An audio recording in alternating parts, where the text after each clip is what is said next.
शोभला. नमस्कार, आज आपण बनवणार आहोत शेवभाजी. चला, पहिलं तर कढईमध्ये तेल, जिरे, मोहरी, बारीक चिरलेला कांदा लालसर होईपर्यंत परतून घ्यायचा. नंतर टोमॅटो, मिरची पावडर, कांदा लसूण मसाला, किचन किंग मसाला, हळद, शेव परतून घ्यायचं.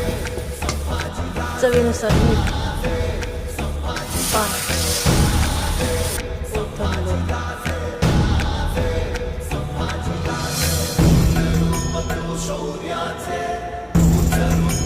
चला, झाली तयार शेवभाजी. आवडली तर लाईक करा, सबस्क्राईब करा. धन्यवाद.